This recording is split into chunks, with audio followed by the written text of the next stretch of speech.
Hello, everyone. Welcome to Social Single Sign-On with OpenID Connect. My name's James Melville. I'm a technical architect at Tequila, who are a Salesforce partner based in the UK. So today I'm going to be talking about social single sign-on. So what is that? You've probably seen buttons like these all over the web. Generally, it's the ability to authenticate a person using their social profile. And so I'm going to be talking more specifically about OpenID Connect. So OpenID Connect is one way of implementing the social sign-on. It's an identity protocol that's built on OAuth 2. So it allows you to verify a user's identity from another server. And it's also a standard for sharing the profile information, so the details about the person who's logging in. It's a pretty new standard. It was finalized in February 2014. Salesforce implemented it around the same time, or maybe slightly earlier. And it's got other large backers, such as Google, Microsoft, and PayPal.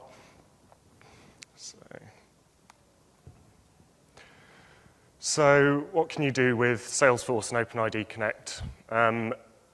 You can provide users with a form of single sign-on. So they can use their social profiles to log into Salesforce without having to remember a username and password for the Salesforce system. They can be internal or external users. And you can use a variety of providers to authenticate them. So, yeah, again, Google, Microsoft, PayPal, and Ping is another example of this. So why would you do that?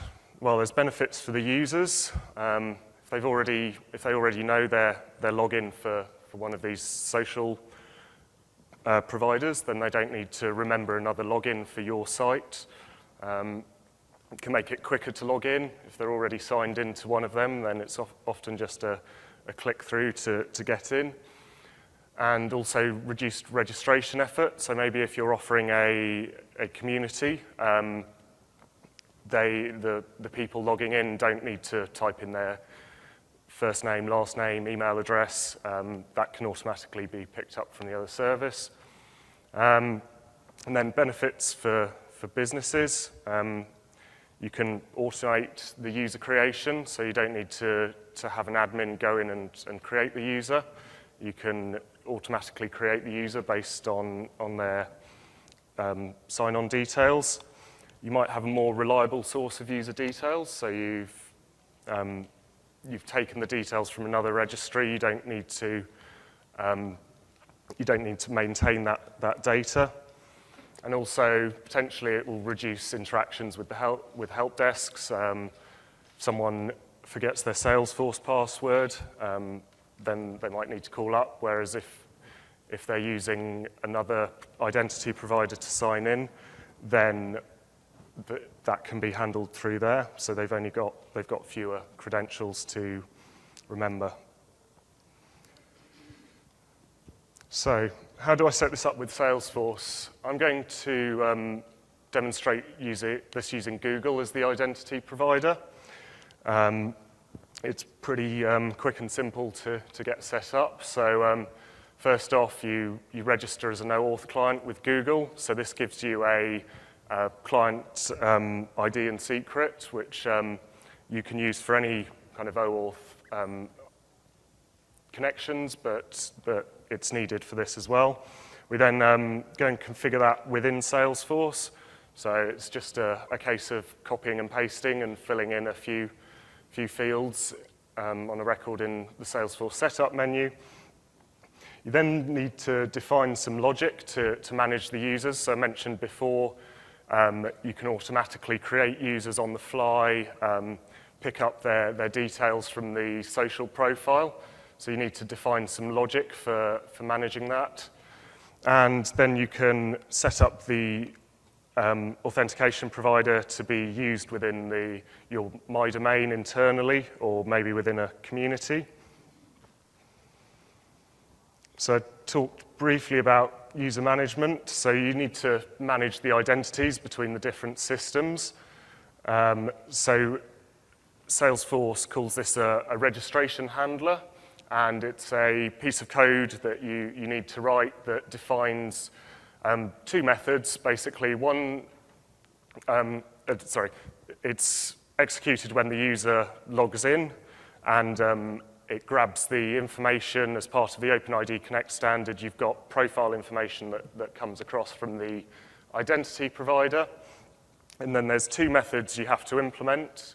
One's for an unrecognized OpenID Connect profile. So if this user hasn't logged in before using that social profile, then you either need to identify which Salesforce user they should be matched to. So maybe they're an existing user, or you can automate the creation of a new one potentially.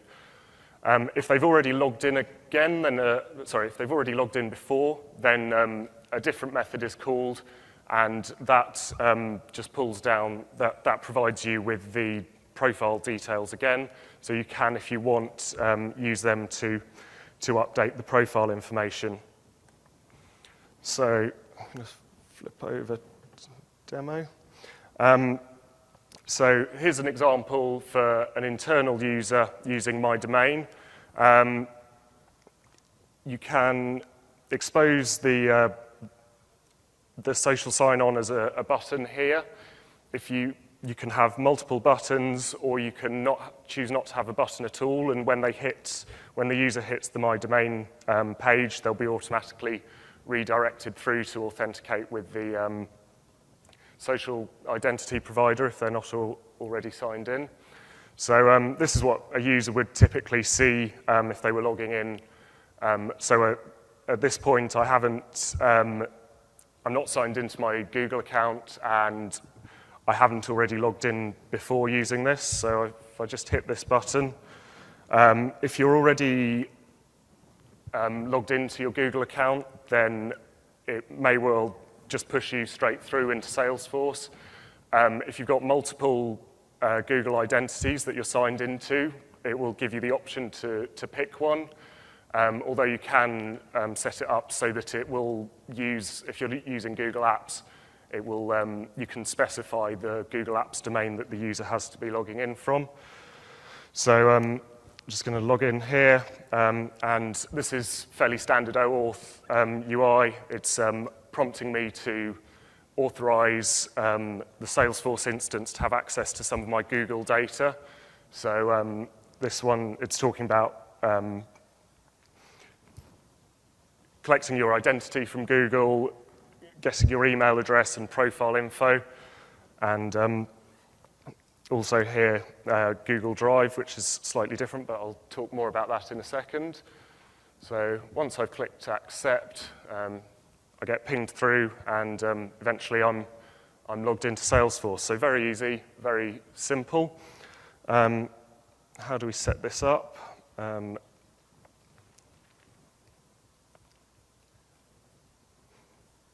So there's a provider's menu here, and you basically select a type, give it a name, and put in your key and secret that I talked about earlier.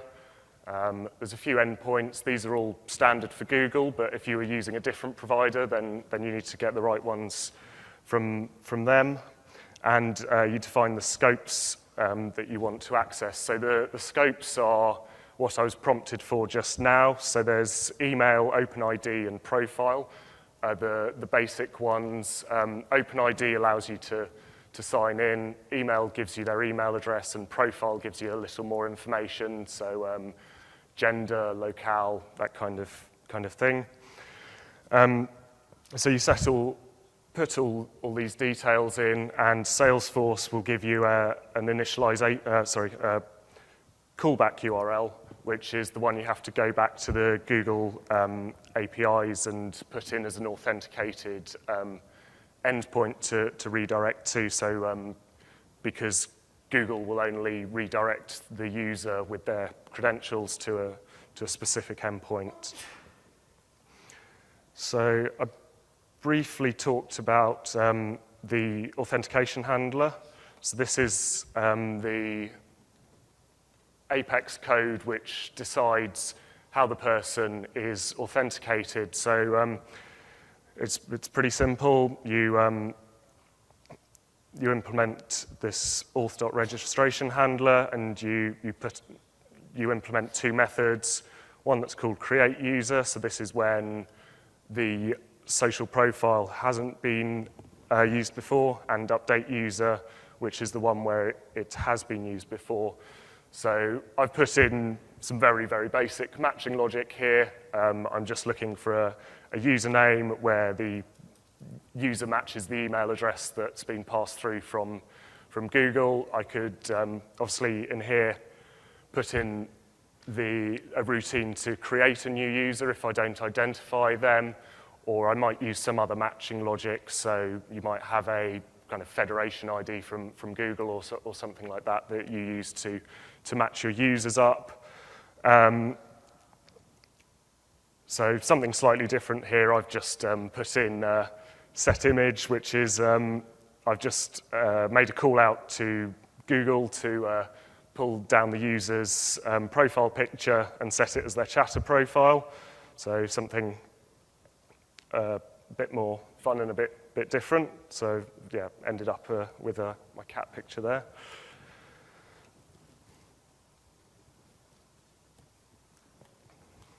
So what else can we do with this? As I mentioned before, OpenID Connect is built on OAuth 2.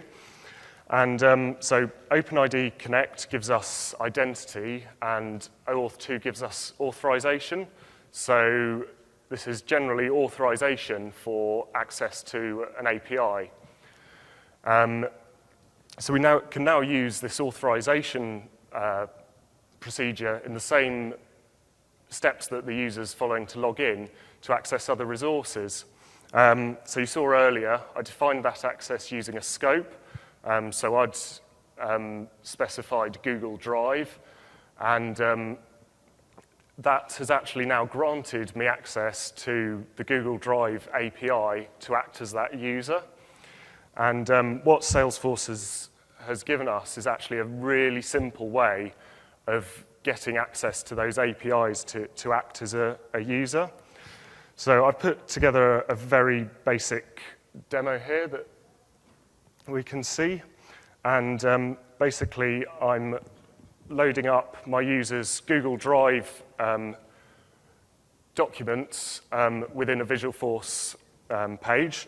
So it's a very simple page, and I can do things like search over my Google Drive documents, and you can see here if I open it up, we've got the same Google Drive documents here.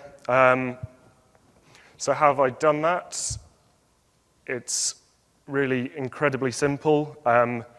There's a method here which is auth.authToken.getAccessToken, and I simply drop in the ID of the auth provider that we set up before, and I can grab an API token which I can use to call out to the Google API to retrieve data as that user or carry out actions in that API.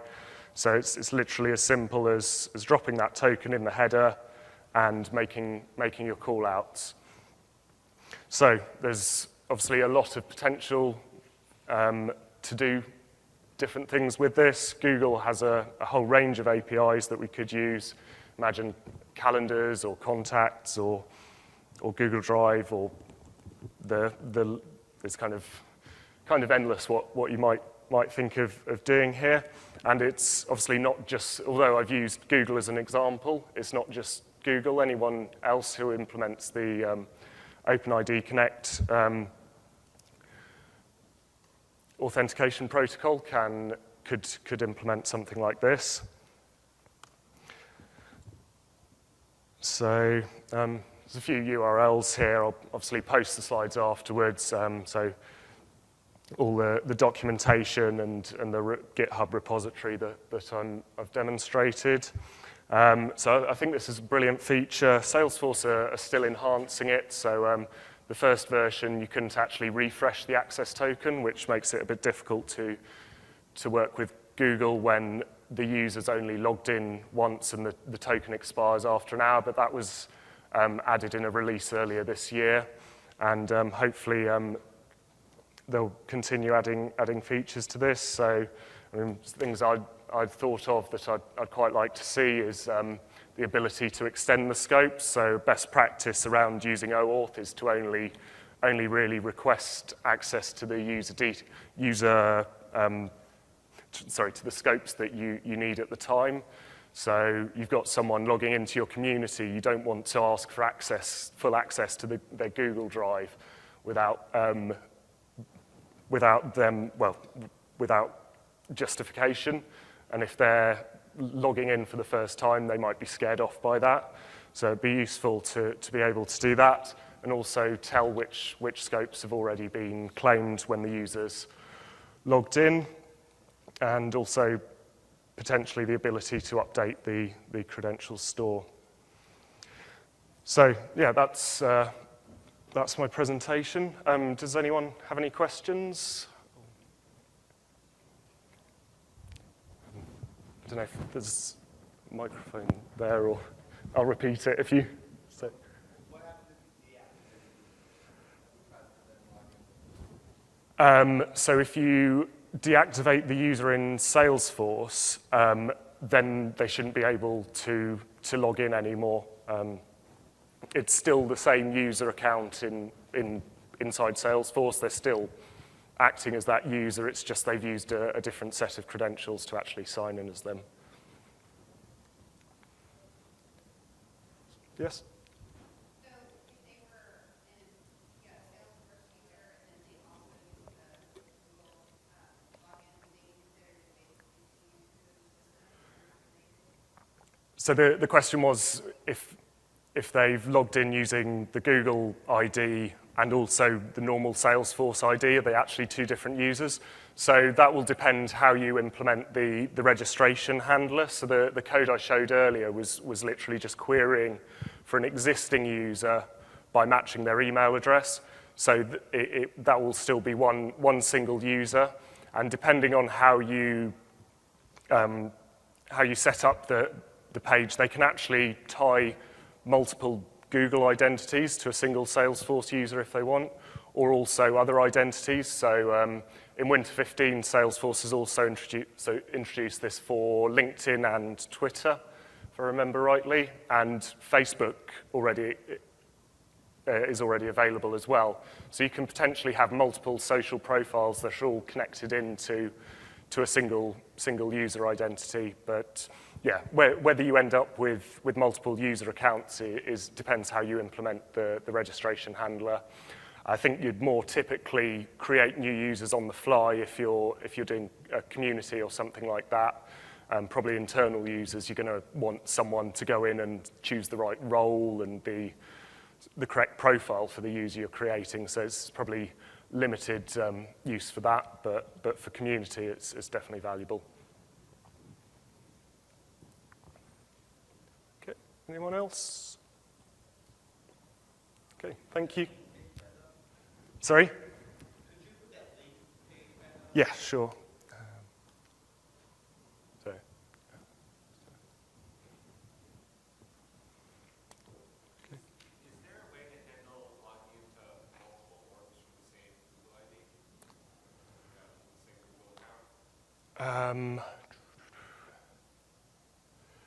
Not. Did you make like a switcher on the authentication page to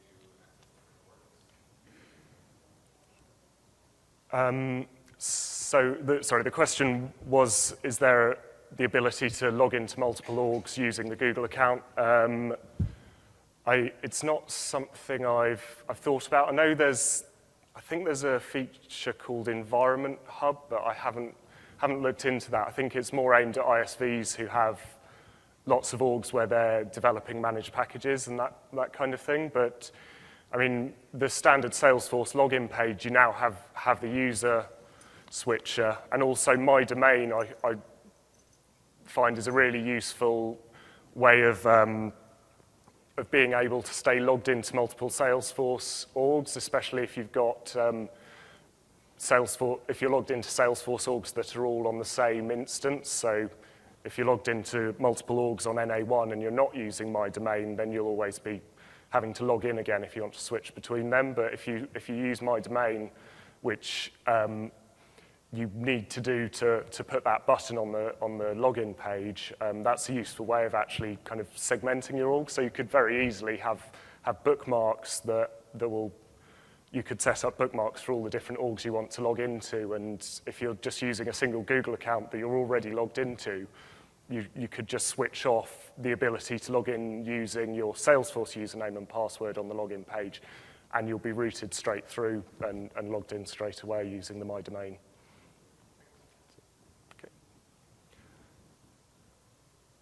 Okay, I think that's all. Thanks for coming, everyone.